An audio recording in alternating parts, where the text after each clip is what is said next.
So hello everyone, welcome back to the channel. तो हाँ यार, फाइनली वीडियो आ ही गई जिसका तुम्हें इतनी बेसब्री से इंतजार था। वीडियो लाओ जेई 2025 के लिए वीडियो लाओ। 11th वेस्ट हो गई, 12th से पहले क्या गलतियां नहीं करनी चाहिए, 12th के लिए एक रोड मैप बताओ, जेई 2025 के लिए एक रोड मैप लाओ। तो हाँ यार, फाइनली ये वीडियो आ चुकी है। अब ये वीडियो देखने के बाद भी अगर तुमने कोई शैतानी करी, कुछ गलती करी, तो फिर तुम देख लेना। तो जैसा कि तुम्हें पता ही है यार, this video is for all students which are moving in class 12th in there 2025। और जो अभी अभी जिनकी 11th या तो खत्म वो हो चुकी है या फिर थोड़ी सी बच रही है, अब वो 12th में एंटर करने वाले हैं। तो सबसे पहले तो यार कमेंट करके बताओ कि तुम्हारी 12th कब से स्टार्ट हो रही है, तुम्हारी कोचिंग में अभी स्टार्ट हो चुकी है या कब से बैच तुम्हारा स्टार्ट होने वाला है। अभी कमेंट करके बताओ, वीडियो को पॉज करो, पहले कमेंट करो। तो बात करते हैं कि तुम्हें 12th में कैसे प्रोसीड करना चाहिए, जिसके लिए तुम बार बार रिक्वेस्ट कर रहे थे। तो सबसे पहला पॉइंट तो ये आता है कि जो 11th हमारी बच गई उसका क्या करना है, उसको कैसे कवर करेंगे। तो ये माइंड से निकाल देना कि यार अब क्या मैं एक साल में क्लियर कर पाऊंगा, क्योंकि मेरी तो 11th इतनी बची हुई है, क्या मैं उसे कवर कर पाऊंगा, क्या एक्चुअली में पॉसिबल है प्रैक्टिकली।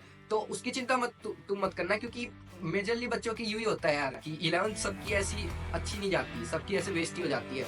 क्योंकि 11th में इतना कोई ध्यान देता नहीं है, नए नए 10th से आते हैं अपन, चिल सा ही रहता है, मेन फोकस करते हैं अपन 12th पे ही ज्यादा। वो दिमाग एकदम एक्टिव हो जाता है क्योंकि पता लग जाता है ना वो बात अपनी। तो वही बात है कि मेरी भी जैसे 11th अच्छी नहीं गई थी, मतलब मैथ्स तो जैसे पूरी खाली थी, फिजिक्स केमिस्ट्री थोड़ी ठीक ठाक गई थी। ये तो तुम दिमाग से निकाल दो कि तुम नहीं कर पाओगे। You can crack JEE in 1 year definitely. लोग तो यार 3-4 महीनों में भी कर लेते हैं, अब तुम एक साल तो तुम्हारे पास बहुत ही अच्छी रैंक लाने के लिए भी सफिशिएंट है। तो गाइस, जैसा कि तुम्हें पता है 28 फेब को पीडब्ल्यू ने एक मेगा इवेंट सेलिब्रेट किया था, जो कि इंडिया का सबसे बड़ा शिक्षा महोत्सव था।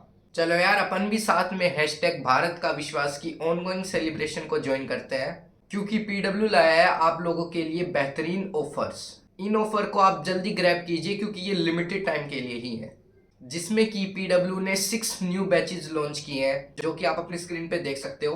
अर्जुना जेई 2025, अर्जुना जेई हिंदी 2025, लक्ष्य जेई 2025, लक्ष्य जेई हिंदी 2025, ऐसे सिमिलरली प्रयास जेई 2025 और प्रयास जेई हिंदी 2025। तो इन बैचेस में आपको क्या क्या मिलेगा? इंडिया के टॉप एजुकेटर्स आपको पढ़ाएंगे फिजिक्स, केमिस्ट्री, मैथमेटिक्स। क्लासेस होंगी आपकी 6 डेज पर वीक, और जिसमें आपको मिलेंगे पर डे 3 लेक्चर्स। क्लास के नोट्स भी आपको पीडीएफ फॉर्मेट में मिल जाएंगे। आपको डेली प्रैक्टिस प्रॉब्लम डीपीपी मिलेंगी with quiz format with detail solution video, और आपको एक प्लानर दिया जाएगा, उसके अकॉर्डिंग आपके टेस्ट होते रहेंगे। अगर आप लक्ष्य जेई 2025 लेते हैं तो आपको साथ ही में Arjuna JEE 2024 plus Arjuna JEE 2.0 2024 भी मिल जाएगा, ताकि आप अपनी 11th भी कर सके। और पीडब्ल्यू की कई जेई बुक्स भी आपको अवेलेबल मिल जाएंगी पीडब्ल्यू स्टोर पे, जैसे कि लास्ट 5 ईयर पीवाईक्यू सिमिलर, वो भी आप चेक आउट कर सकते हो। और आपको इनको बाय कैसे करना है, तो उसके लिए आपको डिस्क्रिप्शन या पिन कमेंट में लिंक मिल जाएगा। आप मेरा कोड CLR यूज कर सकते हैं फॉर एक्स्ट्रा डिस्काउंट। बची हुई 11th को कैसे करना है? अगर तुम्हारे देखो थोड़े ही चैप्टर बच रहे हैं, वो तो देखो तुम कर लोगे साथ साथ ही 12th के इनिशियल में, या फिर अभी तुम्हारे कंप्लीट हो जाएंगे। अब वो बच्चे देखो बहुत कम होते हैं, ठीक है, जिनकी थोड़ी ही वो बर्बाद होती है, जैसे मेरी तो बहुत ज्यादा ही बर्बाद थी। अब बात करते हैं जिनकी कुछ ज्यादा ही बर्बाद है। एक चीज तो तुम ये कर सकते हो कि अभी तुम्हारे पास कुछ सर्टेन टाइम ड्यूरेशन होगा कि तुम्हारी 11th खत्म हो चुकी है और तुम्हारी 12th शुरू होने वाली है, उसमें कुछ ड्यूरेशन होगा, तो उसको वेस्ट मत जाने देना कि मैं रिलैक्स वगैरह कर लेता हूँ, क्योंकि तुम्हें पता है तुमने 11th में गलतियां करी है, उनका तुम्हें भुगतना पड़ेगा। तो इस टाइम ड्यूरेशन में तुम अपनी 11th का जितना तुमसे मैक्सिमम हो पाए ना उतना कवर कर लो। अब यूं मत करना कि तुम ले लो कि मैं सारी बची हुई 11th ही कर लूंगा, और फिर बाद में तुम्हें दुख हो कि यार मैंने सोचा था इतने टाइम पीरियड में इतनी 11th हो जानी चाहिए थी लेकिन नहीं हुई, उससे तुम्हें अलग टेंशन मिल जाएगी। तो थोड़ी प्रैक्टिकल वो सोचना कि हाँ मैं ये चैप्टर कर लेता हूँ, जितने मेरे से हो पाएंगे मैक्सिमम एफर्ट अपना सारा डाल के उतने हो जाएंगे बस, और बाकी अब मैं बाद में कर लूंगा। जो अपना रिमेनिंग पीरियड ऑफ टाइम है उसमें अपने 11th के जितने हो सके बैकलॉग अपना कवर कर लो। अगर कोई बैकलॉग नहीं है, क्वेश्चन प्रैक्टिस थोड़ी सी रही है, किसी चैप्टर में क्वेश्चन प्रैक्टिस अच्छे से नहीं हो पाई, उसके क्वेश्चंस वगैरह लगा लो। अगर वो भी तुम्हारा सही से हो चुका है, तुम टेस्ट वगैरह दे लो, शॉर्ट नोट्स बना लो और रिविजन कर लो। जो भी तुम्हें टाइम ड्यूरेशन मिला है ना, टाइम गैप, उसको वेस्ट मत जाने देना, उसको अच्छे से अपने रेडी करनी है अपनी 11th बची। अब चलो तुमने उस ड्यूरेशन में तुम कर रहे हो, या मान लो उसमें तुमने कर ली, अब 12th स्टार्ट हो चुकी है तुम्हारी। कई बच्चे पूछते रहते हैं कि क्या प्री रिक्वेस्ट वगैरह है 12th के चैप्टर्स के लिए, क्या मैं स्टार्टिंग से इतना सारा पढ़ लूं ये वगैरह। तो देखो इतना थोड़ी सी वो कनेक्टेड है, लेकिन वो इतना भी नहीं है कि तुमने नहीं पढ़ा ना तो तुम्हें कुछ समझ में नहीं आने वाला, कि तुम पहले 11th का करोगे देन तुम 12th पे मूव ऑन करोगे। ऐसा नहीं है कि तुम डायरेक्टली 12th स्टार्ट करोगे तुम्हें कुछ समझ में नहीं आएगा, और टीचर्स भी एकदम बेसिक से पढ़ाएंगे तो तुम्हें समझ में आ जाएगा, धीरे धीरे तुम डेवलप कर लोगे। तो 12th स्टार्ट करनी है अपन को, यूं नहीं करना कि पहले 11th कर लेता हूँ फिर 12th करूंगा, ये फालतूगिरी नहीं करनी है।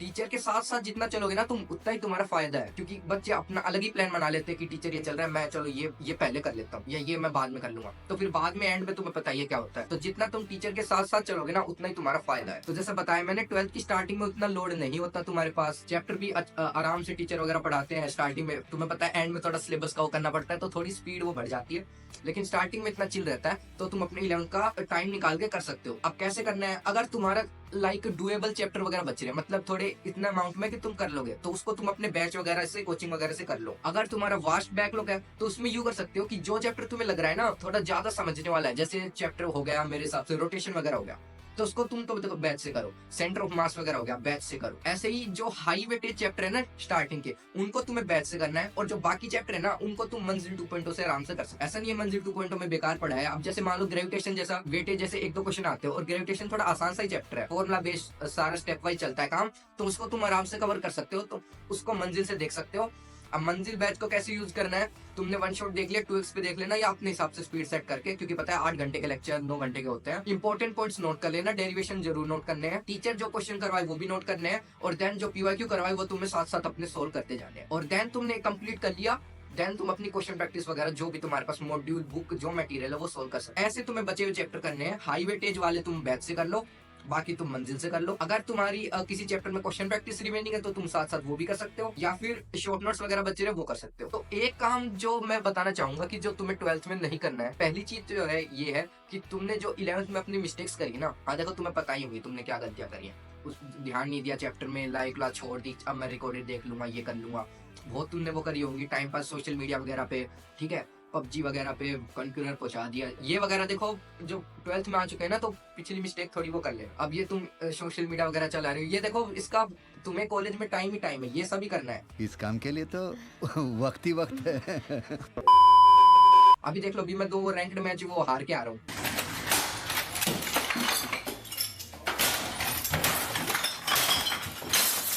तो उसमें वो टाइम ही टाइम है। अभी तुम कॉलेज में आराम से तुम अपना पबजी, जो इंस्टाग्राम वगैरह तुम्हें रील देखनी है, स्टोरी लगानी है, जो करना है, जो अपना सब कुछ कर सकते हो। अभी देखो छोड़ दो, मैंने भी देखो इंस्टाग्राम बनाया था जे एडवांस वाले दिन ही, पेपर देने के बाद बस ट्रेन में बैठ के वैसे मैं चलो बना लेते हैं। क्या बात कर रहे हैं? तो ये सब अभी छोड़ देना, 12th में ये सब मत करना। सेकंड चीज, 12th में यूं कर लेना कि चैप्टर तुम्हारा कंप्लीट हो रहा है ना, तो उसके एंड में शॉर्ट नोट्स जरूर बना लेना, क्योंकि अभी तुम्हें पता है ना कि मेंस वालों की क्या हालत वगैरह हो रखी है। तो एंड में देखो रिवीजन करने की बहुत दिक्कत आती है, क्योंकि 12th के तुम्हारे पास इतने सारे वो नोट्स वगैरह होंगे ना, 11th भी होगी, तो तुम्हें रिवाइज करने में बहुत दिक्कत आएगी। फिर तुम उसी सोच में पड़ जाओगे, मैं पढ़ूं क्या, मैं क्या चीज पढ़ूं, क्या रिवाइज करूं।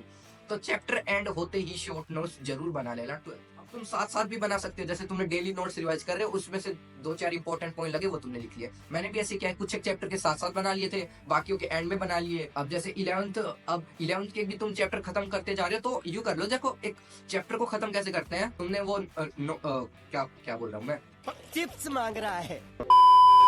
क्लास नोट्स है तुम्हारे पास, तुमने रिवाइज कर रखे हैं, तुमने क्वेश्चन प्रैक्टिस कर रखी है, तो शॉर्ट नोट्स बना के उसको वो वाइंड अप करो, खत्म करो, ताकि अब बार बार तुम्हें रिवाइज करने के लिए नोट्स ना देखने पड़े, तुम शॉर्ट नोट्स से अपने आप रिवाइज कर सको। और जब टेस्ट वगैरह चल रहे होंगे, तो तुम्हें पता ही है टेस्ट तुम्हें रेगुलरली देने हैं 12th में, कोई टेस्ट वगैरह नहीं छोड़ना है, ठीक है। यू मत करना कि मेरा वो इतना वो अच्छा नहीं है सिलेबस वगैरह, टेस्ट कभी मिस मत करना। और ये बात याद रख लो कि सिलेबस कभी 100% एक्यूरेसी से कंप्लीट नहीं होता, कि एकदम वो क्या बोलते हैं परफेक्शन अचीव नहीं कर सकते अपन टेस्ट देते चलेंगे, टेस्ट से ही अपन डेवलप करते जाएंगे अपन को। तो मैंने बता दिया, टेस्ट का बता दिया, टेस्ट कैसे करने हैं, शॉर्ट नोट्स वगैरह बना लेना।